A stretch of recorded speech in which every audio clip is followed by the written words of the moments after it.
এ news Bangla সংবাদে আপনাদের স্বাগত। ভারতীয় আগ্রাসন ও অসম পানি বন্টনের বিরুদ্ধে বেনাপোলে শিক্ষার্থীদের মানববন্ধন। মোহাম্মদ শহীদুল ইসলাম শাহিনের পাঠানো প্রতিবেদনে শুনুন বিস্তারিত।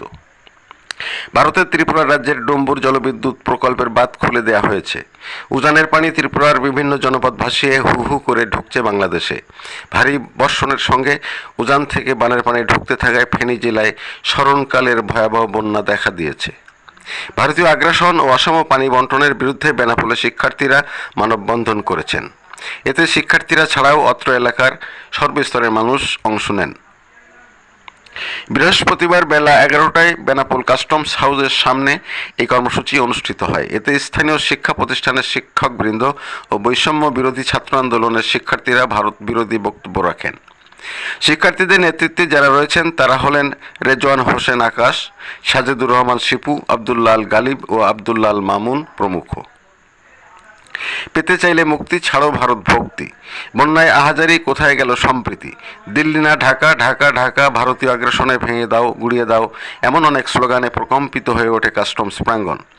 প্রতিবাদ সমাবেশে বক্তারা বলেন, ভারতের সাথে বাংলাদেশের পানির ন্যায্য হিসাব নেওয়ার সময় এসে গেছে। এখন আর দাবেদারি নয়, চাই ন্যায্য দাবি।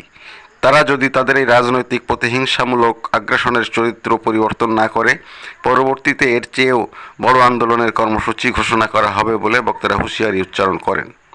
খবর এ নিউজ বাংলা। এ ধরনের আরও খবর পেতে আমাদের পেজটি ফলো করুন। ধন্যবাদ।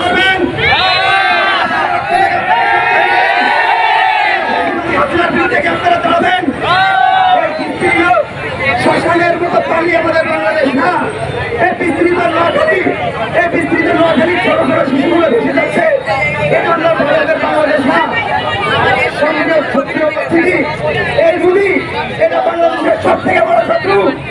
এই মুড়ি হচ্ছে বাংলাদেশের সব থেকে বড় শত্রু। কিভাবে তারা বাংলাদেশের মানুষকে অত্যাচার করে, যারা ভারতে যায় তারা যেন বিএসএফ এর নির্বাচন, এই বেশিবাদী হাসিনা এমন একটা অবস্থা তৈরি করেছে যে তারা বাংলাদেশের মানুষকে কোনো দাবি দেয় না। আমরা দেখেছি সিলেট, নোয়াখালী, সুনামগঞ্জে তারা যেভাবে পানি ছেড়েছে, এই পানিতে বাংলাদেশের লক্ষ মানুষ ভারতে জীবনযাপন করছে।